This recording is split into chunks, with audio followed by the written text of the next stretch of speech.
Welcome to Agency Acquisitions and Exits. I'm your host, Peter Lang. Today's episode is a masterclass in courage, business instinct, and the real meaning of partnership.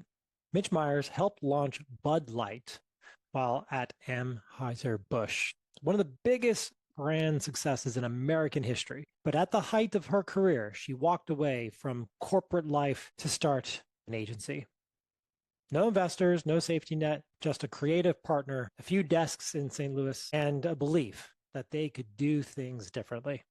In this conversation, Mitch shares what it really takes to build something from scratch, what she learned buying into her first agency, and the lessons that came with selling to Interpublic Group. We talk about undercapitalization, culture, and why, when it comes to selling a business, you make your money on the way in, not the way out. Whether you're building, buying, or thinking about selling your agency, this one's packed with real wisdom for someone who's lived the full business arc. Let's get into it. So I was obsessed about getting you on this podcast, Mitch, and I was excited for your story to be shared. So first of all, tell us how you went from brand, corporate America, specifically, AB, and then joined a small agency. Help us understand the rationale behind it. Well, it was quite interesting because I had spent 8 years at Anheuser-Busch and I had worked with very large advertising agencies as a result of launching the Bud Light brand, being involved in new products. So I really had my pick of some of the bigger and more creative shops because a lot of them worked for Anheuser-Busch at the time. Great people. But during the time of doing new products, which was very fast and furious, I would need ideas quickly. And I had met a guy in St. Louis, Jack Thorwegen, who was a creative director, who I just thought had the freshest ideas ever. They weren't always fleshed out, but I could go to him and get some good work and get it executed quickly for about a third of the price. So when I was leaving new products, going back to the beer side, Jack approached me and said, "Why don't we start an agency? Your client side is outstanding." I mean, I thought he was the creativest guy I'd met. And so I just literally left Anheuser-Busch, which kind of shocked a lot of people because I was doing well. I was moving up. I was a pretty high level female in their executive ranks. But I just thought owning my own business sounded amazing and we could do good things together. So Was that's it? how I left the brand business and ended up on the agency side. That's a typical storyline when people are making that transition. Was it, getting ahead of the story, but was it everything you expected, or what was the biggest shock from going from brand side to agency side? Well, obviously, we had no money. At Anheuser-Busch, I had huge budgets, so it wasn't so hard to look brilliant, right? When you had all this money and you had all these resources to help you do that. I sort of realized it was just us kids. Like we brought on another guy who was acting as an account person and then another guy as a writer. We all thought we were pretty special and deserved to be paid a decent amount of money. And when you have to create that dollar every day, every week, every month, that was a lot.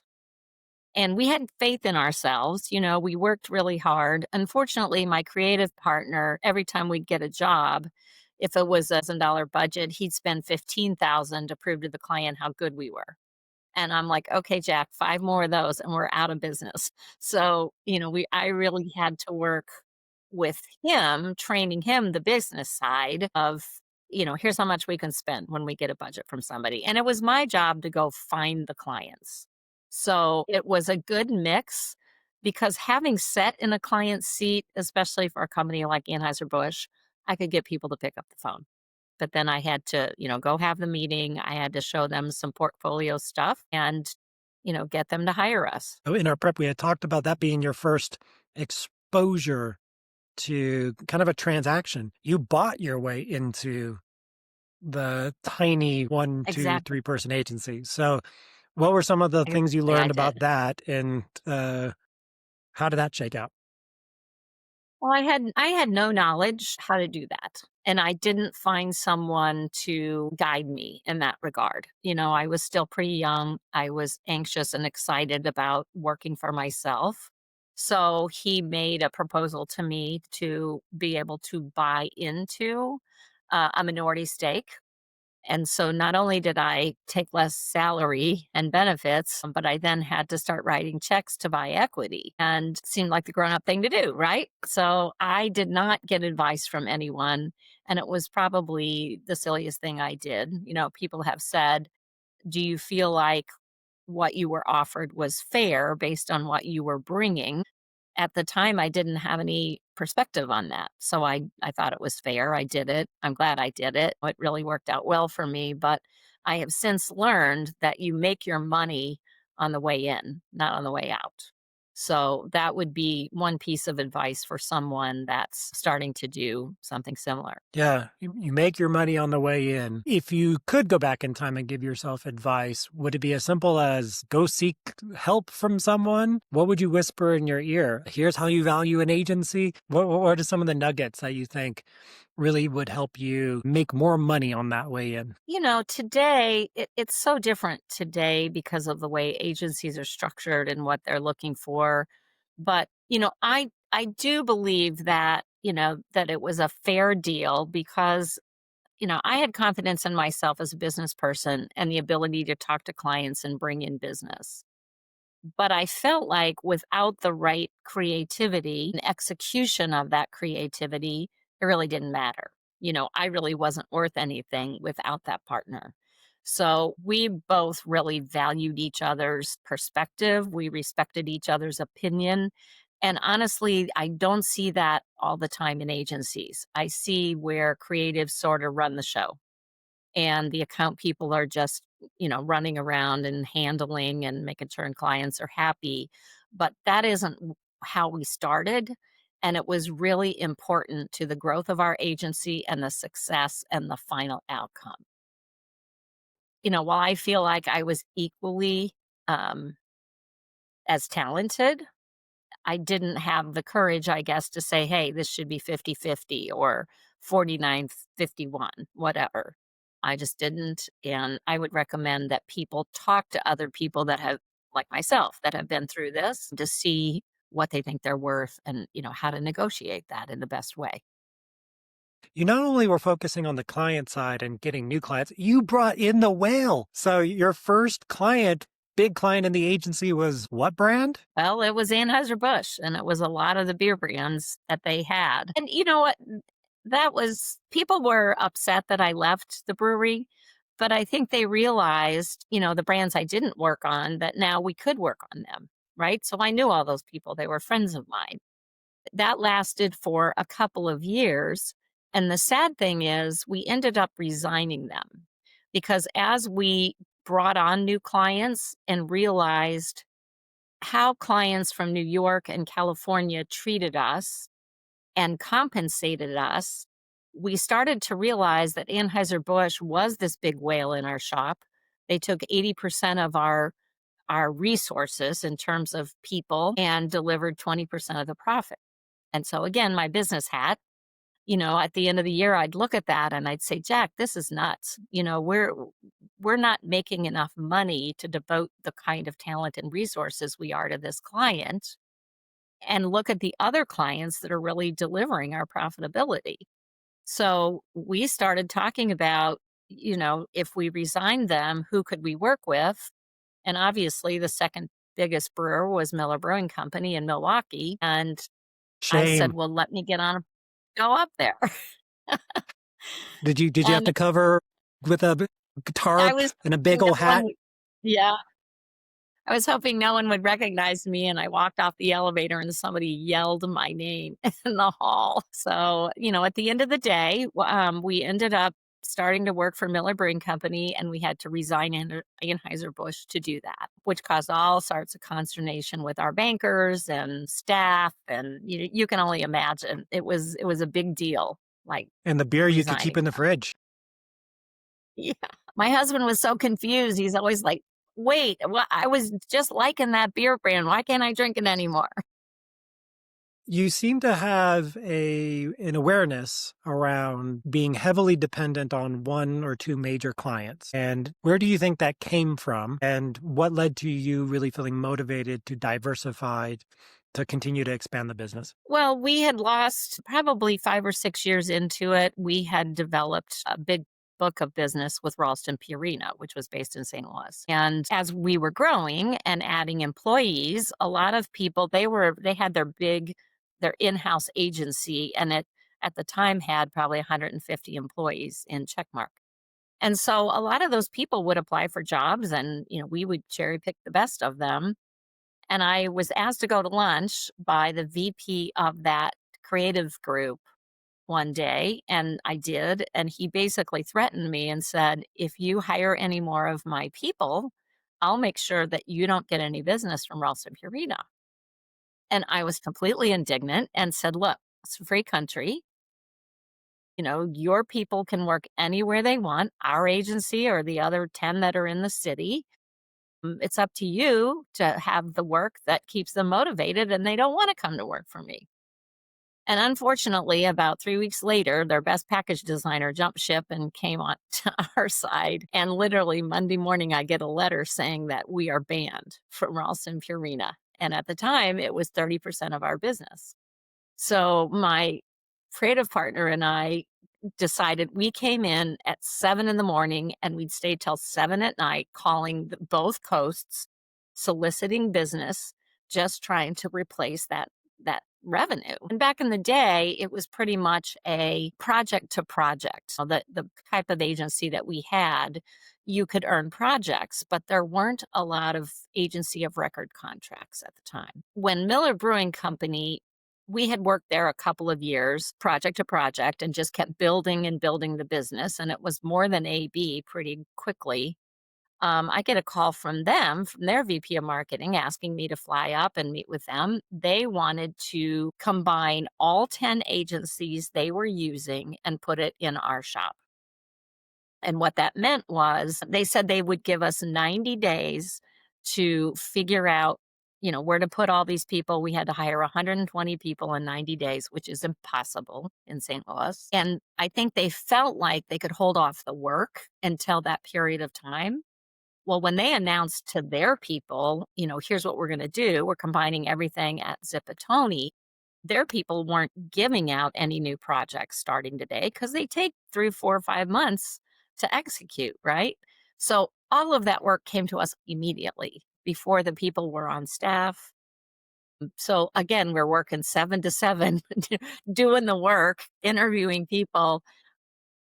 And it was a slog to get it pulled off. But at the end of the day, we ended up having like a $32 million annual contract from Miller Brewing Company, which we never would have seen from Anheuser-Busch. And that made us think, now we need to build our other book of business because this is too big. If anything would happen to this client, we have to have other clients. And so the fact that they did that with us, it was in the media, people knew about it. A lot of our clients like Bacardi and Energizer and Visa all said, well, we want to do that. What does that mean? What would that mean for us if we did a contract with you? So all of a sudden, we're a completely different shop. And it was, the best move ever. And we had no idea going into it that would happen. You hopped on a rocket ship. What Yeah. level of sourcing?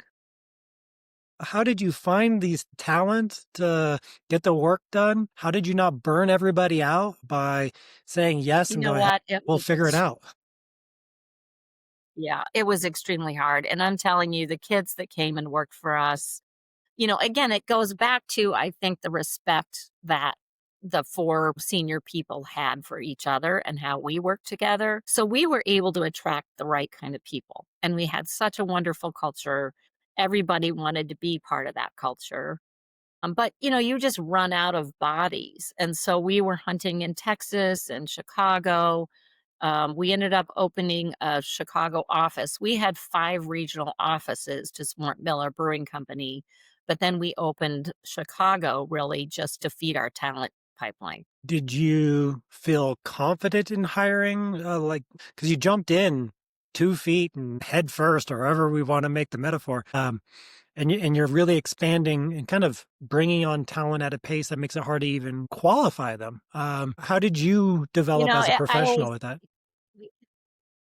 we kissed a lot of frogs. In the very beginning, our screen was really tight, and we made sure that they senior positions met with quite a few people in the agency, understood the reality of it, and then we'd force ourselves to go to dinner with them that night. And it got to the point, after you've seen a couple hundred people, I could tell in the first 10 minutes whether I wanted to go to dinner with that person or not. And it's like that was my gut check.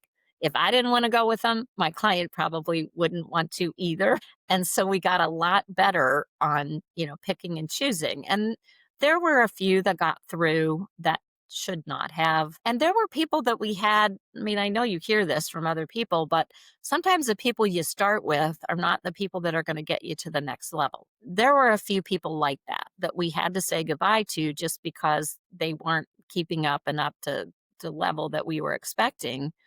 And one of them came back twice. We let him go once and he came back another time. We let him go again.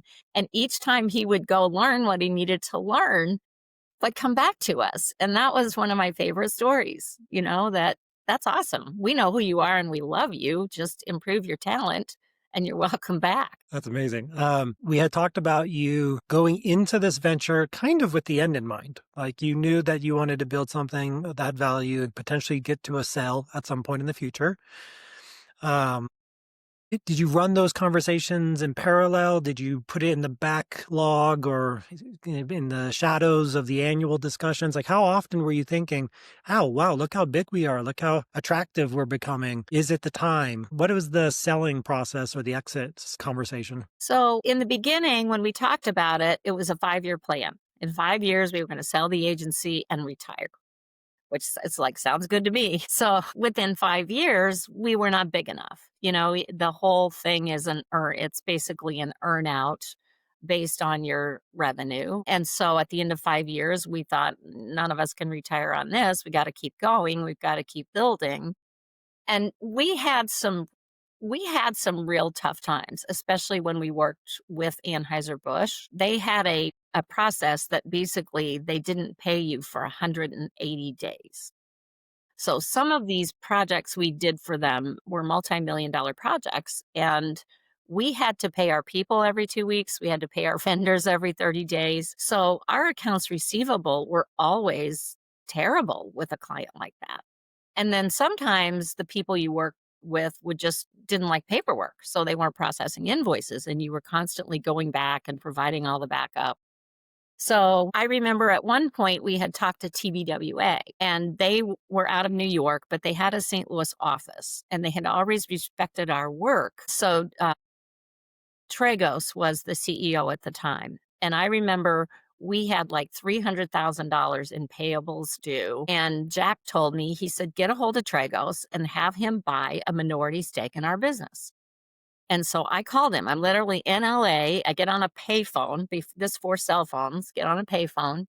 And I called him and I said, look, we've got an issue. Anheuser-Busch is slow pay. You know that. I really need 300 grand. And I was going to sell him a third of the business for $300,000. And he listened to me very politely. And he said, Mitch, I would love to have a third of your business for that price, but I'm not. He said, it would be stealing your company. You call IB and tell them to pay their goddamn bills. Tell them Dick Tragos said so. And so I did. The next phone call, I called, Jack McDonough, and it's like, Tragos said, pay your bills. And it's one of those things that you don't go to the highest level and say, hey, your people aren't paying. You just try to work with them. And so that taught me a big lesson. And to this day, I'm so appreciative that he didn't take a third of our company. It was a desperate act, but we got through it. And fortunately, we realized that they weren't that profitable and we had to move on for the sake of all the people we had. It was the best move we ever made. That's honorable. That's the type of support you want from people in the industry. What lesson did you learn from that? Well, the lesson I've learned over and over again is don't be undercapitalized. When you go into business, regardless of what it is, you need capital. And whatever you think you need when you put your business plan together, double it. Because not having enough capital to start or grow the company properly, it takes years to dig out. And many people just don't.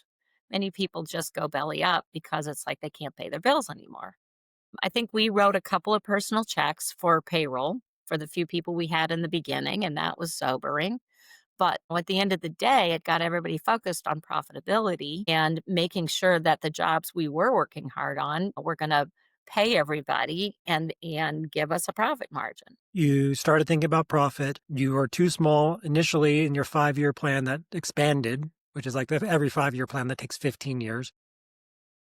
When did you start taking buyers seriously? Say we were probably 12 years into it, once we got these major clients and the contracts, the bigger ad agencies were very interested in us because back in the late 90s, there was a lot of acquisition going on, just rolling up revenue streams and trying to bring on different capabilities. So the big ad agencies liked us because we got involved from the very beginning in branding, like naming, packaging, developing the brand. We did all the promotional print. We did some promotional advertising, web development, back in the day before that was something, people could do themselves in Squarespace.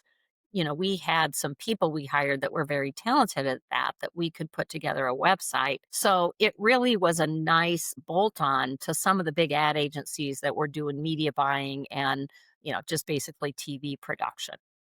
Then when they started seeing clients that were committing that kind of revenue to us on a agency of record structure, there were quite a few interested.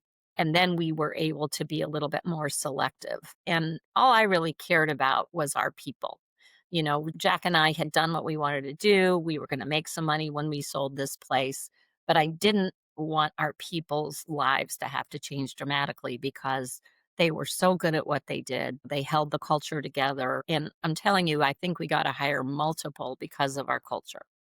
I will tell anybody with a company that they're wanting to sell, make sure that that is noticeable. How did you make it noticeable to prospective buyers? Well, the first thing when they would come in to the agency, we definitely wanted them to meet the people, meet the creatives, understand what we did for our clients, but it wasn't about, just here's the portfolio of work. It's like, here's the team that does this for Bacardi. And because all of our assets walk out the door at night, right? We're not making money while we're sleeping. It's only when our people are engaging their brains and grabbing the clients and that kind of thing. And it's if it's not about the people, I don't know what it's about. And the agencies that really didn't want to talk about that just wanted to see the financial statements, we pretty much broomed them aside. And then we ran into the Lowe and Partners out of London and the Interpublic Group. And Frank Lowe was a very creative guy, had a real culture in his agency. And when he met us, he felt like we were a throwback to the 60s. And he said, don't you guys ever change. And by this time, he was a bit of a curmudgeon, like he wasn't feeling it, but he could see it in us. And he knew it was part of why we were so successful. Describe the courting process. You'd built this thing from the ground up. You've built a culture that you love to show up for. And now you're getting prospective buyers, highlighting you for that culture, wanting to help you. What was the pitch? Like, how did they get you over the line? I mean, at the time, our CEO was a guy that we hired from Ralston. He had worked for the CEO of Rawl Corp. And then he came over to work with us. And his whole job was to dress the baby for sale, to make sure that our financials were in good shape and, like put up the data room so that they could see what they needed. And so at this point, we were looking for a buyer. So just basically explaining to them. So we wanted to work with some of their teams because senior management always claims that when they're buying or, acquiring an agency, that they want everybody to work together so that they can provide all of those services to their clients.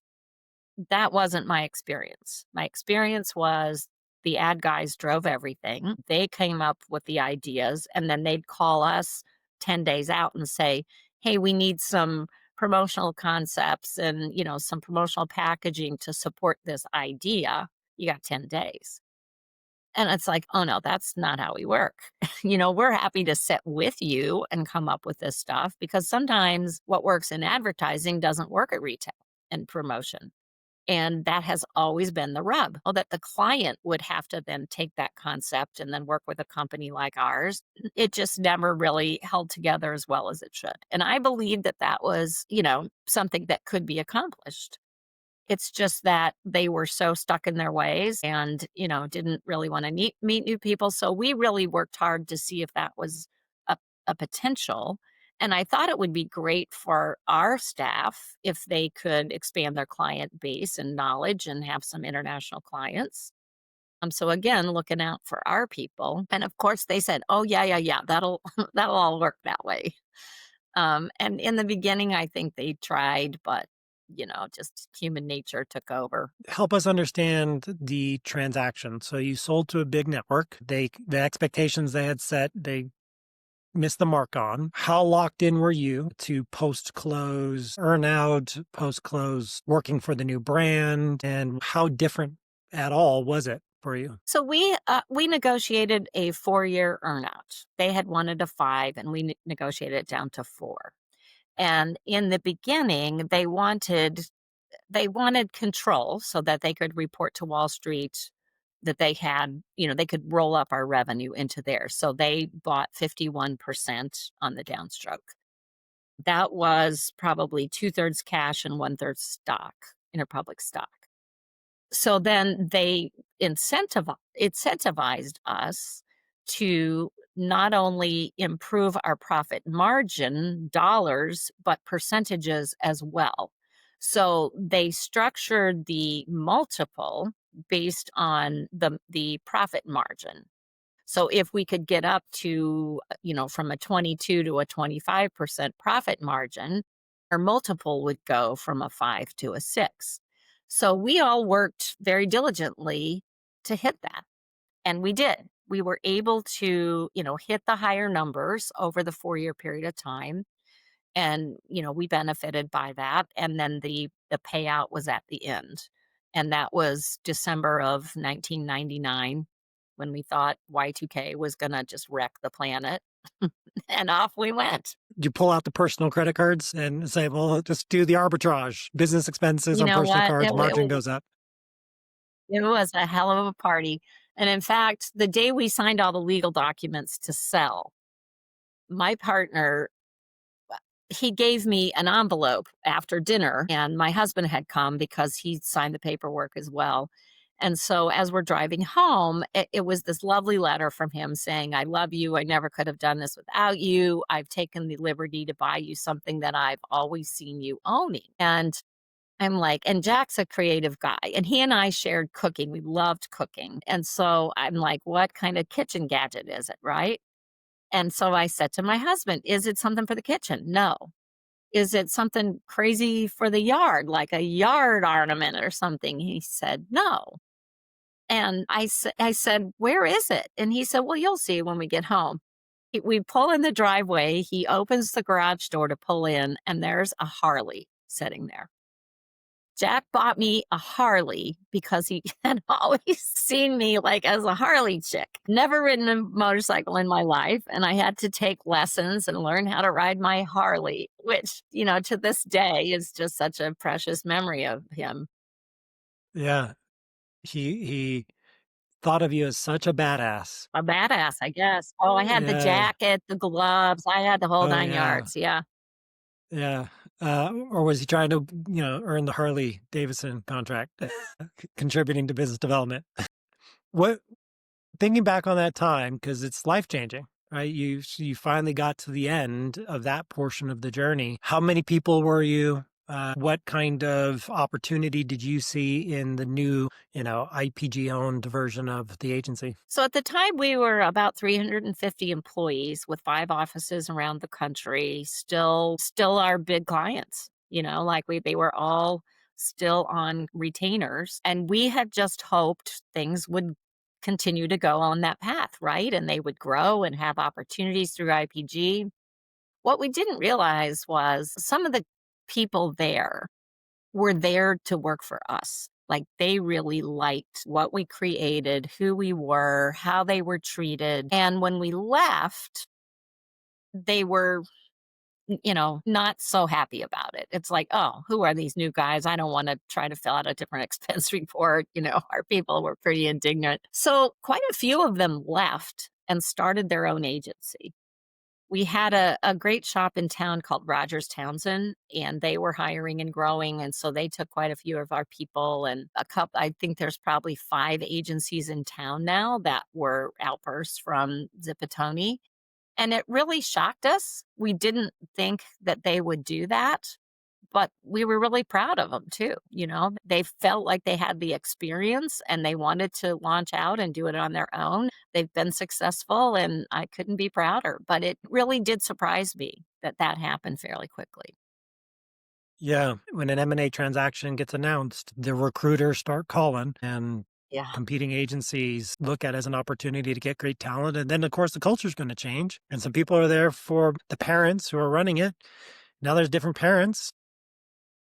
Right. And they start their own agencies, which is, the barrier to entry is get one client and you can start an agency Yeah, pretty exactly. easily. Or bring somebody over that has that relationship, right? Because we had great relationship with our clients at senior levels. That's one thing I think we were different than our competitors in that we would climb to the highest levels in the C-suite that we could to give them our feedback, to get them to trust us and tell us what kept them awake at night.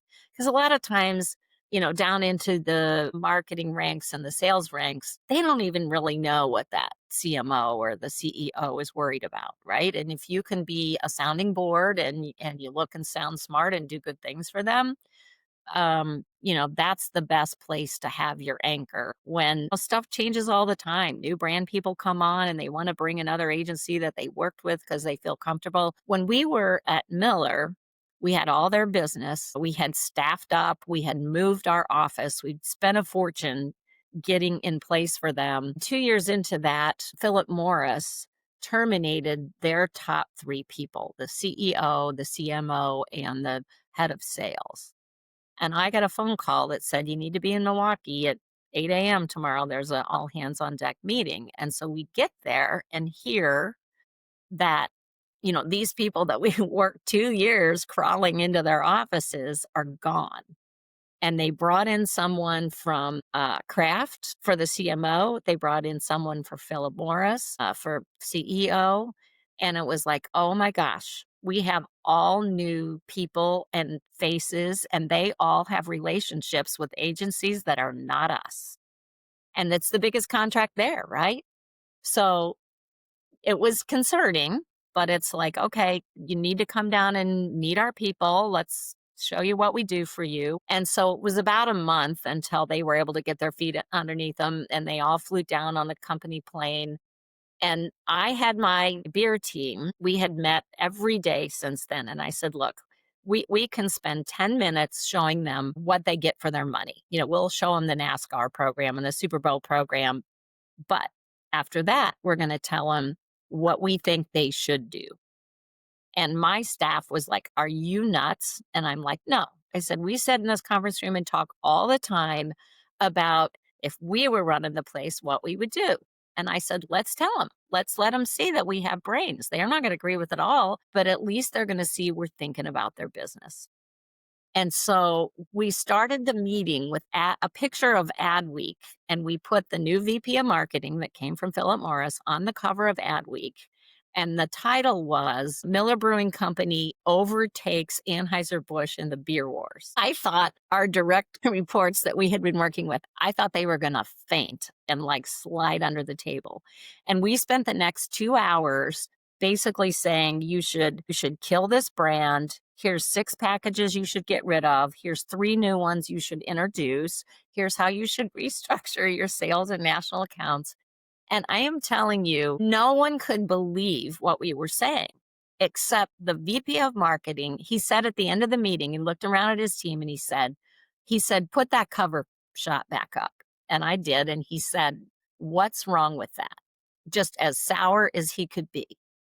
And his guys were all looking at their shoes. And he finally said, it's not 10 years, it's 5 years. And so I knew at that point we had sunk the hook. It's like these people can think. They're not afraid to tell us what they think is right. And no, we're not going to do all that, but we might do some of it. And, we started off on the right foot with that whole new management team. And it was risky, could have blown up. Do you feel, okay, well, besides the obvious wins throughout your career, did you feel like you were going to retire and move to Hawaii after you were done? I did. How did you get yourself mentally prepared for dopamine hits of winning pitches and impressing people? And this is exciting stuff, Mitch. And then to retire seems like a big drop off. How did you manage that? I had been so busy. I had traveled so much because we had these regional offices that I felt like I'd never won that Mother of the Year award. My son was in high school at the time. My daughter was going into 7th or 8th grade. I immediately went to the Catholic school and said, okay, I'm here to volunteer. I just had to write checks the years before because I didn't have the time to volunteer. But it's like, I'm here. And I really, really wanted to spend more time with my family. And I love to cook. I love to garden. I have chickens. I'm kind of a little urban farmer. And so I had plenty to make myself, happy. But then, I couldn't get out of my own way. I like to learn about things. And when my son went away to college in Colorado, cannabis was just legal. And so I was blown away by, oh my gosh, here's a whole new industry springing up. And, I couldn't help myself to stop asking questions and looking into it and researching it. And, I don't think I really missed working that hard, but probably my brain was always going on something. And my kids, they didn't want to spend that much time with me. You can only ride that Harley so much. That's so funny.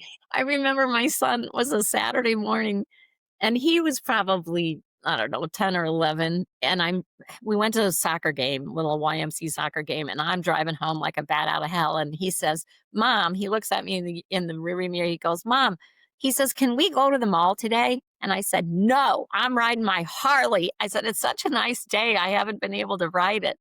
And he was so disappointed. He goes, why can't you be like other moms and take me to the mall? It's because I don't like the mall. No, you definitely don't have the trappings of a mall mom. What do you think from the industry perspective? You're in an advantaged position where you've been able to see it from afar. You've interacted it from a client side, product side, brand side. Where do you think the industry's going? You're in a different category. You're still working hard, but I'm sure plenty of owners still reach out to you and you potentially mentor. It is, as I said earlier, it is such a different space with AI coming on now. I know a lot of agency people are very nervous. They're going to have to figure out how to work with it and make it a force multiplier. I still think that relationships, at that senior level are going to be incredibly important. So just understanding different business models, bringing a real sense of gravitas to somebody's business. These people want you to think with them. They want you to help solve problems, but it's going to take fewer people than ever. It's really screwy on media. It used to be simple when there were 3 networks and outdoor and print and radio. That was not that hard to figure out. But if you think about all the different media and the podcasts and influencers and digital stuff, it's a completely different kettle of fish right now. And I think it's hard. The agency I mentioned, Rogers Townsend, was acquired by WPP agency, and they just closed them down a year ago. And the one thing that the founder said to me was, he said, it's not fun like it used to be. He said, these young people don't have any commitment to the company. The people that we worked with at Anheuser-Busch, they were lifers. They loved beer. They loved AB. Same thing with Ralston. And we loved it the same. And so it was a great relationship. He said, you can't create those relationships anymore because people don't feel the fondness and the attraction to the particular company. It's to the job, and they'll take the next best job they find, which I thought was really telling. Do you think it's a problem the industry won't be able to solve? Are you that pessimistic, or do you feel that there's still a place for that trusted partner in the C-suite to help them create solutions and gain awareness? I want to believe there is. I do want to believe that there is a trusted place because otherwise I wouldn't know how to approach it. It's hard to be that transactional, I guess. Yeah, for sure. It's not easy for founders today. And it's like I said, it's never been easy for founders. Of course, running a small business, hiring people, delivering great work asks a lot of you. And at the end of the day, the constant is change. And you've probably been in a privileged position to educate and mentor both in the local community, but maybe the industry at large. So what are some of your final advice, closing thoughts for founders who are listening to this today, have a mountain to climb, whether that be big client relationship, an acquisition, selling their agency? What kind of message would you leave them? Well, I would say look for a really specific niche to get started and be the best in that niche. I have a nephew that started an agency 16 years ago in my kitchen with a partner. And at the time, everybody wanted to work for Anheuser-Busch or some big CPG company because that's what was fun and felt like there was a lot of money out there in that regards. And there was, but the problem was it's incredibly competitive.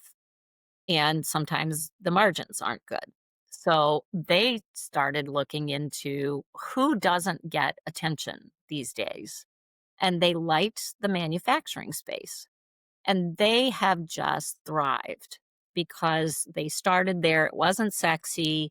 The clients that they called on, nobody really knew who they were, making generators, but they got extremely involved and felt respected because that type of customer was not getting called on by agencies, right? That were necessarily that creative. So I've been thrilled just to watch them grow and to see how good they are. And, they're incredibly close and connected to these clients. And that's what you want as an owner of a company. If you love your client and they love you back, that's what makes working those long hours and traveling worth it. So trying to get that relationship, I think, would be the goal, and continue to build in that niche and don't try to broaden out and go for the bright, shiny objects because everybody's going for them. Now, what I hear you saying is the whale client is an idealistic startup position that everybody wants. But if you can niche down, really embed yourself with the industry, the founders who are running those businesses, you have the relationship capital. Like as you started, all these businesses need capital, the relationship capital to sustain in this, uncertain AI world, because you're a trusted partner to the people who are making business decisions. And that's Right. what I And hear I reflected in see your that. story.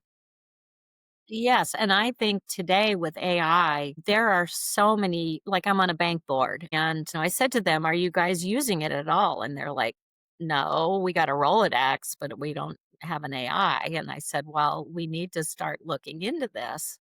And so I have been bringing them people to present and talk about how it could work. I think companies like that are really on the bubble of what do we do next is a real opportunity now for agencies that will be aggressive and go in and say, look, here, I'm going to show you how to use this. And you may have to hire another marketing person or bring on a small agency.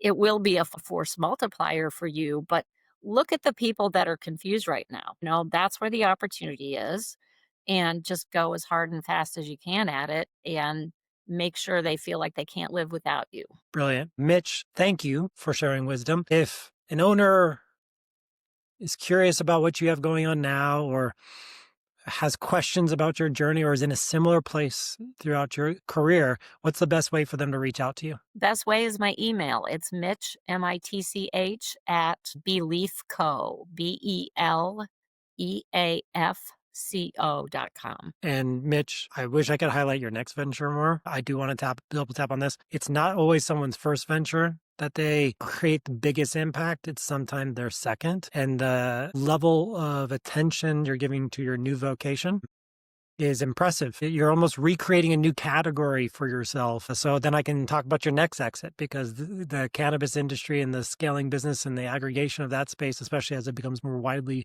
federally accepted, is going to be huge. Mitch, you're supposed to not be doing so much. It totally is. And you know who wants to be in it is the alcohol beverage people. So I may be back working with some of my pals. Yeah, it's a sister industry, isn't it? Mitch, thank you so much for the time. I appreciate you. Thanks, Peter. It was fun.